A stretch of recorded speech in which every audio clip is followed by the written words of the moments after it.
Selamat pagi anak-anak kelas 11 sekalian.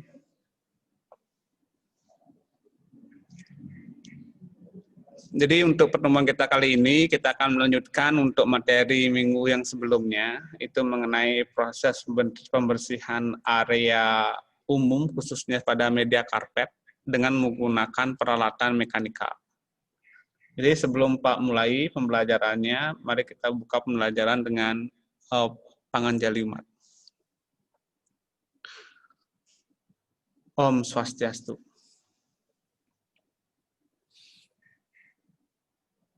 Pertemuan sebelumnya itu kita sudah membahas sebuah kasus di mana kalian ditugaskan untuk menangani sebuah areal karpet yang terkena noda tumpahan kopi. Itu yang terakhir. Dan kemarin juga sudah ada dua teman kalian yang memberikan komentarnya tentang kasus itu. Itu ada Dewayu Purnama sama Sulis. Dia ada dua. Dan itu juga memberikan dua pandangan yang berbeda mengenai proses pembersihan sebuah areal karpet. Di mana di sini pembersihan area itu dapat mengkombinasikan peralatan, bisa menggunakan peralatan mekanikal saja, atau mengkombinasikan menggunakan peralatan manual dan peralatan mekanikal. Jadi bisa dikombinasi. Atau bisa menggunakan yang penuh atau menggunakan sepenuhnya mekanikal, jadi tanpa ada peralatan manual gitu. Namun tidak bisa memang secara 100%, karena tetap juga setiap pembersihan itu walaupun menggunakan peralatan mekanikal, tetap menggunakan peralatan yang manual.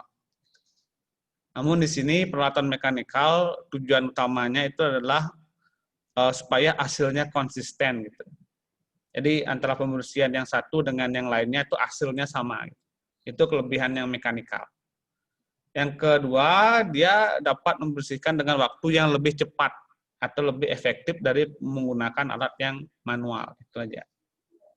Dan memang seperti karpet, dia memerlukan alat mekanikal yang khusus untuk proses pembersihannya itu. Nah, di sini Pak akan jelaskan salah satu kombinasi proses pembersihan area karpet.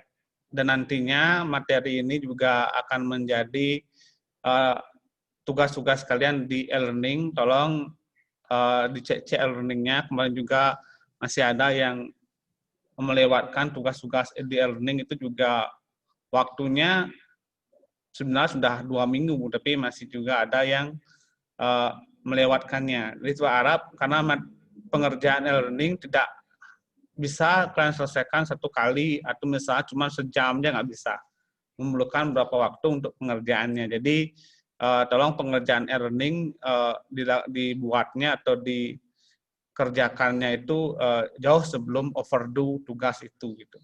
Artinya paling lambat lah 2 hari sebelumnya, jangan baru hari ini overdue, hari ini dikerjakan gitu.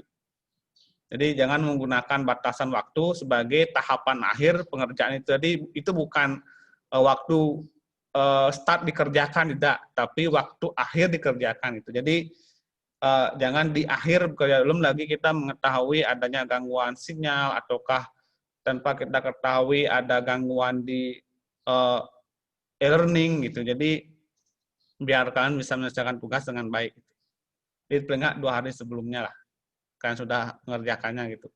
Jangan menggunakan patokan di overdue.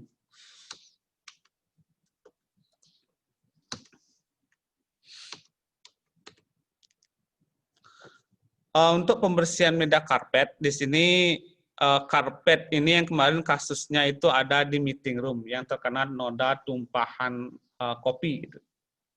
Jadi ada kopi yang tumpah di karpet, karena karpet ini merupakan salah satu lantai yang rentan. Gitu. Di mana karpet yang kalian bayangkan di sini bukan karpet yang seperti digunakan di rumahan. Artinya karpet itu bisa dilepas, digulung, dibawa keluar, itu enggak. Ya, jadi lantai karpet itu memang sudah menempel pada lantainya. Gitu. Jadi karpet sudah nempel di sana. Jadi tidak bisa dilepaskan seperti karpet konvensional biasa. Jadi dia sudah nempel di sana, di lantainya. Memang lantai karpet. Gitu. Jadi pembersihannya atau pencuciannya nggak bisa digulung bawa keluar dicuci ke laundry, nggak bisa. Jadi memang harus langsung dibersihkan di areal tersebut gitu. Jadi nggak bisa dia dilepaskan seperti karpet yang digunakan secara konvensional. Itu yang perlu kalian pahami. Jadi karpet pun dia ada berbagai tipe, yang jelas satunya ada yang disebut dengan karpet permadani. Di mana karpet permadani inilah yang paling sering digunakan untuk kelas hotel. Jadi bisa katakan karpet yang memiliki corak yang paling menarik dan juga kualitas ketahanan karpet itu lebih baik dari karpet yang biasa. Gitu. Jadi bisa digunakan sampai beberapa tahun dia nggak rusak gitu. Kecuali kalau memang salah prosedur pembersihan. Maka dari itu lantai karpet ini jika salah prosedur pembersihan tidak bisa dibersihkan, jadi harus diganti karpetnya. Gantinya pun tidak diganti sepetak yang kotor itu aja tidak. Tapi harus diganti seluruh karpet yang ada di areal tersebut. Sebuah ruangan tuh kalau satu yang sudah rusak ya harus diganti semuanya. Jadi nggak bisa diganti sepetak, beda dengan lantai yang bisa diganti per petaknya gitu. Untuk karpet nggak bisa, harus ganti semuanya. Sama juga nanti kita akan bahas proses pembersihan lantai kayu. Di kayu pun nggak bisa diganti, cuman sepetak. Tapi bedanya lantai kayu nggak diganti, cuman dia dicat ulang saja. Tapi kalau lantai karpet dia harus diganti dia. Bedanya. Nah, untuk peralatan yang digunakan, jadi ini bisa tampil di layar kalian. Jadi yang pertama, sebaiknya menggunakan wet and dry vacuum cleaner. Menggunakan vacuum cleaner yang multifungsi. Tapi kalau misalnya nggak sedia, berarti kalian menggunakan dua vakum. Satu vakum yang dry, satu vakum yang wet. Jadi dua pakai vakum jadinya. Karena yang dry digunakan sebelum dibersihkan, sebelum dilakukan vacuuming, sebelum dibersihkan nodanya. Terus yang wet digunakan setelah noda itu dibersihkan dengan menggunakan bahan pembersih dan juga dibantu menggunakan air. Terus caution wet floor tetap juga digunakan untuk memberikan tanda bahwa lantai itu sedang dikerjakan. Terus blower, karena wet vacuum cleaner ini memang bisa menyedot cairan, tapi lantai yang disedot cairannya itu nggak kering dia, hanya lembab saja. Airnya belum 100% hilang. Maka dari itu diperlukan blower. Blower ini mirip seperti hair dryer, cuman ukurannya lebih besar. Jadi ini yang digunakan untuk menyemprot permukaan karpet yang baru dibersihkan dengan menggunakan cairan. Juga memerlukan peralatan yang manual, yaitu adalah carpet brush, sikat khusus. Jadi beda karpetnya, beda juga sikatnya gitu. Karena mereka memiliki sensitivitas yang berbeda-beda. Makanya mereka menggunakan sikat khusus yang disebut dengan carpet brush. Kalau nggak tersedia, bisa menggunakan carpet brush yang ada di vacuum cleaner. Cuma nanti lebih cepat rusak karpetnya yang ada di vacuum cleaner. Makanya menggunakan carpet brush yang eksternal. Jadi kalau rusak carpet brush-nya bisa diganti. Karena carpet brush ini ketika dibersihkan harus dalam kondisi bersih. Jangan sampai menggunakan carpet brush yang dalam kondisi kotor. Jadi gunakan yang carpet brush dalam kondisi bersih. Agar media yang kalian akan bersihkan itu nanti bersih dia. Terus ada cotton cloth. Jadi untuk cotton cloth ini digunakan nanti untuk mengeringkan setelah proses pembersihan itu selesai. Nah ini peralatan-peralatan yang menggunakan versi ini. Nanti ada versi yang lainnya untuk proses pembersihan lantai karpet. Selain itu juga menyiapkan peralatan penampung cairan. Bucket digunakan untuk menampung air sebagai bahan pembantu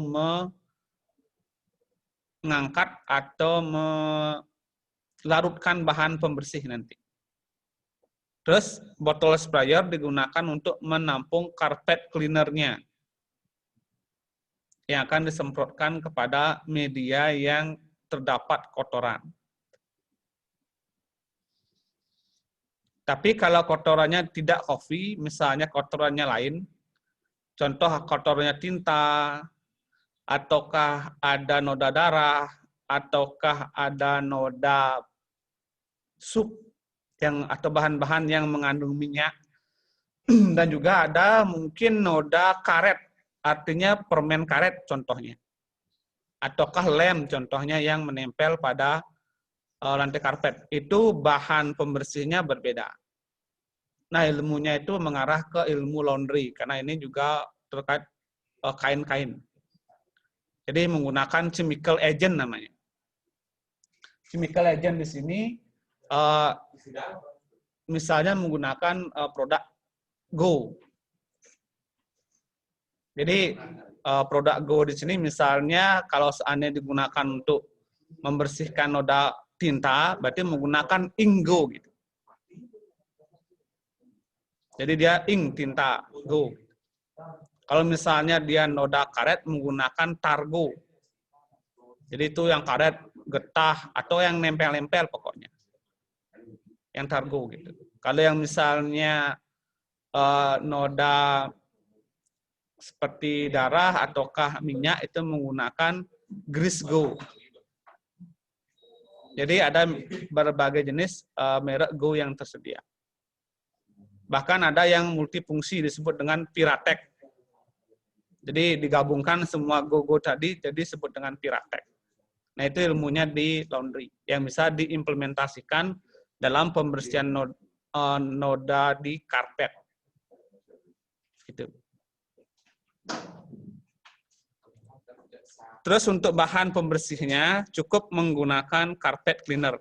Nah, kalau yang misalnya terdapat noda tadi, baru bisa kalian gunakan yang Go, merek Go tadi.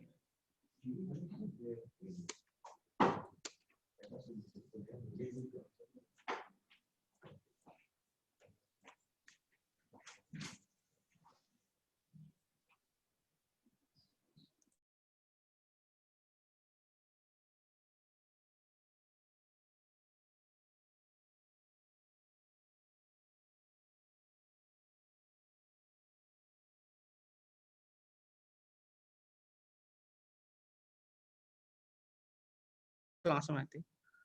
Nah, ini bahan pembersihnya.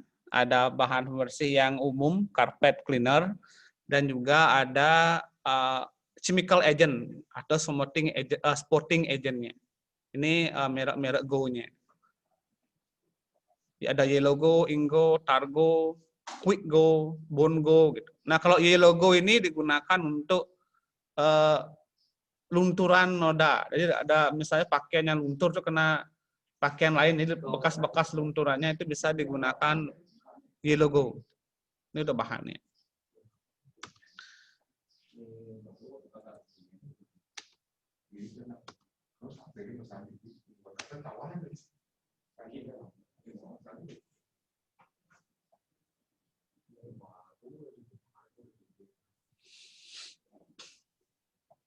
Nah, sekarang kita akan masuk ke alur proses pembersihan media karpet. Setelah kalian mengetahui peralatannya tadi, untuk alat silakan nanti juga kondisikan dan sesuaikan dengan yang tersedia. Seperti yang dijelaskan oleh dua teman kalian kemarin, Dewa Ayu Purnama dan juga Sulis. Jadi bisa sesuaikan. Yang Pak kasih tadi itu contohnya. Jadi contoh spesifik yang dapat digunakan untuk membersihkan media karpet. Misalnya nanti ada yang training ataukah yang kalau disuruh bersihin karpet caranya gimana? Itu alat-alatnya. Gitu. Apa aja yang diperlukan itu. Nah, untuk mekanisme kerjanya, alurnya seperti ini. Jadi ketika ada permintaan untuk pembersihan media karpet, jangan langsung menyiapkan alat. Tapi yang pertama, kalian identifikasi dulu tingkat kotoran pada media karpet itu. Jadi cek dulu media pengotor yang ada di karpet. Itu tumpahan kopi atau tumpahan noda lain gitu. Dia belum tentu itu kopi, walaupun warnanya hitam gitu. Bisa tinta gitu. Bisa cat dia gitu. Ataukah bisa hanya ada sepatu pengunjung yang kotor, ada lumpurnya, bisa aja itu noda lumpur gitu. Jadi bahan yang digunakan untuk membersihkan berbeda. Walaupun dia warnanya sama coklat ataukah warnanya sama hitam. Nah, setelah kalian identifikasi, oh ini noda kopi, oh ini noda tinta, oh ini noda minyak atau yang lainnya. Baru dipersiapkan peralatannya, yaitu cleaning equipment-nya dan cleaning supplies-nya. Dan di sini juga ada administrasi. Nanti minggu depan kita akan mengisi formulir namanya request session form. Ada formulir request session. Waktu yang kemarin sih kelas 10 memang belum semua yang praktek, ya ada berapa yang praktek itu sudah membuat formulir ini. Tapi Pak rasa nggak semua kelas yang dapat praktek untuk pengisian form ini. Jadi kemarin kita sudah praktek dan kalian juga sudah mengisi formulir request session form dan juga public area checklist itu sudah. Jadi alat yang kalian ambil itu dicatat pada request session form atau formulir request session. Setelah siap, baru menuju ke area yang dibersihkan dan rapikan terlebih dahulu perlengkapan-perlengkapan yang ada di media karpet itu. Kalau misalnya masih ada seperti meja atau sofa atau yang lainnya, itu bisa dipindahkan sementara sebelum melakukan proses pembersihan pada media karpet itu. Setiap yang pertama, lakukan dulu dry vacuum. Tentunya selain noda yang misalnya kopi atau noda lain, pasti masih ada noda debu di karpet itu. Jadi bersihkan dulu debunya gitu. Debunya dibersihkan dulu dengan menggunakan teknik dry vacuuming. Kenapa disebut dengan dry vacuuming? Karena menggunakan dry vacuum cleaner gitu. Kalau menggunakan wet vacuuming, jadi menggunakan teknik namanya, kalau menggunakan wet vacuum cleaner, menggunakan teknik wet vacuuming. Tapi kalau seandainya menggunakan mesin shampooing, ada disebut dengan shampooing mesin, jadi tekniknya bukan wet vacuuming ataukah bukan dry vacuuming, tapi tekniknya carpet shampooing. Gitu. Jadi ada mesin khususnya. Yang pernah jalan-jalan ke tempat praktek mungkin pernah melihatnya. Jadi ada mesin yang besar seperti kontainer, itu yang juga digunakan untuk membersihkan karpet secara instan. Tapi tetap memang masih menggunakan beberapa peralatan yang manual. Tapi dia dapat memiliki fungsi vakum dan brushing secara langsung. Terus ingat juga setelah itu memasang caution wet floor untuk memberikan tanda bahwa lantai itu basah. Tapi untuk lantai karpet ketika dibersihkan memang tidak boleh ada yang melewati. Beda dengan lantai-lantai yang lainnya. Kalau misalnya lantai keramik atau ke lantai marmer atau ke yang lainnya, kalau kondisinya basah, habis di mopping, habis dibersihkan, itu masih bisa dilewati oleh pengunjung atau oleh tamu. Tapi kalau karpet nggak boleh. Jadi lantai karpet dalam proses pembersihan tidak boleh dilewati, karena itu akan mengakibatkan kerusakan pada karpet itu. Jadi setelah betul-betul kering, boleh diinjak. Terus lakukan spotting. Kata spotting ini artinya menghilangkan noda yang membandel. Jadi hilangkan noda yang bandel, misalnya tumpahan tinta, tumpahan kopi, ataukah tumpahan lainnya sesuai dengan chemical yang sudah kalian pilih tadi. Gunakan itu. Ataukah boleh kalau misalnya di laundry yang tempat kalian kerja atau training nanti ada ramuan khusus yang dicampur oleh laundry. Karena masing-masing merek bahan pencuci itu memiliki campuran-campuran yang dapat digunakan untuk membersihkan noda-noda yang sifatnya spesial atau untuk kegiatan spotting. Jadi ada campuran. Terus setelah itu baru keringkan sisa cairan pembersih dengan menggunakan cotton cloth. Atau boleh disedot dengan menggunakan wet vacuum cleaner. Kalau seandainya cairannya terlalu banyak. Tapi kalau hanya sisanya busa-busa saja, cukup menggunakan cotton cloth. Tapi ternyata ketika dibersihkan noda kopinya itu banyak sekali meluber kemana-mana, karena kan noda kopi ini tidak hanya cairannya, bisa aja sampai bekas serbuknya ada di sana. Jadi itu bisa mengakibatkan proses pembersihan yang lama dan memerlukan banyak cairan. Jadi kalau seandainya cuma noda kopi itu sedikit dan menggunakan sedikit cairan, cukup dikeringkan dengan menggunakan cotton cloth. Untuk chow moist cloth tidak disarankan menggunakan chow moist cloth untuk mengeringkan sejenis karpet atau sofa. Sebaiknya menggunakan cotton cloth yang bersih. Atau lebih baik lagi menggunakan wet vacuum cleaner untuk menyedotnya agar dia lembab. Setelah bersih, baru dikeringkan dengan menggunakan blower. Teknik melakukan blower disebut dengan blowing. Ini tinggal diarahkan kepala blower ke media yang basah atau lembab, hidupkan blowernya, ditunggu sampai kering. Tapi jangan ditinggalkan terlalu lama. Dan pastikan ruangan itu AC-nya dalam kondisi mati. Karena itu juga dapat merusak AC. Dan juga boleh pintu-pintunya dibuka terlebih dahulu. Karena melakukan blowing ini seperti yang kalian andaikan menggunakan hair dryer, dia menyemburkan uap panas atau udara yang panas. Itu akan dapat mengakibatkan ruangan menjadi gerah panas.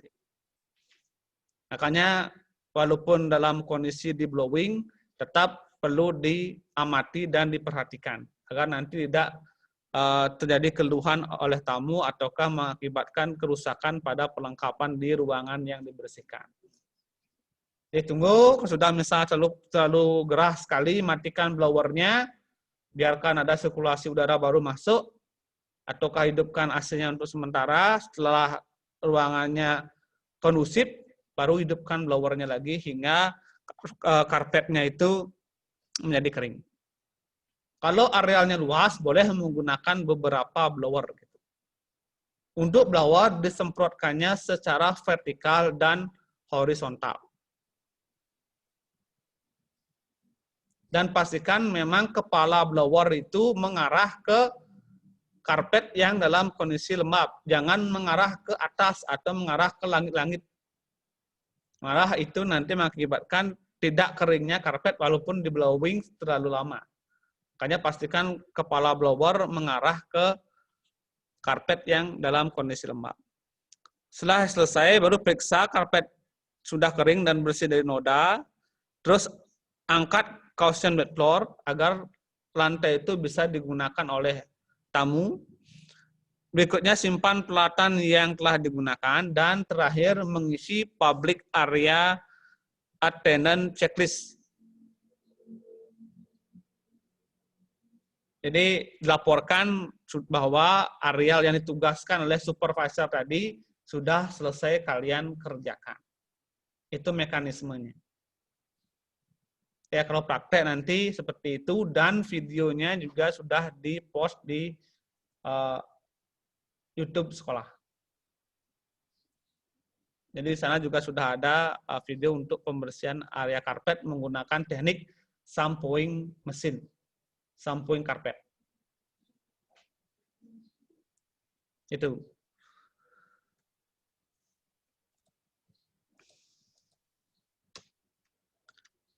Baik, demikian yang bisa Pak sampaikan pada kali ini. Kira-kira ada yang ingin bertanya? Silahkan diangkat tangannya menggunakan fitur WhatsApp N. Ada kira-kira yang ingin tanyakan?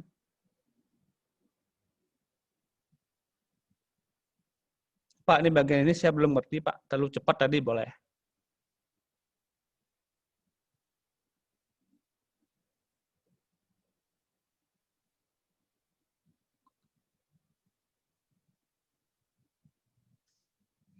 Atau di unmute boleh, bisa. Silakan yang mungkin mau tanya, silakan unmute. Sudah Pak buka mute-nya?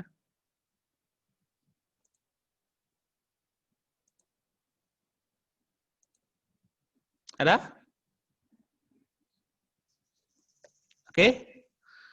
Baik, itu yang bisa Pak sampaikan pada kesempatan pertemuan kita kali ini. Semoga nanti situasi cepat membaik, agar kita bisa langsung praktek di sekolah, dan kalian pun bisa langsung praktek ke industri untuk kelas 11 ini. Baik, itu aja yang Pak yang bisa Pak sampaikan pada kali ini. Jadi Pak tutup pertemuan ini dengan para mesanti. Om Santi Santi Santi.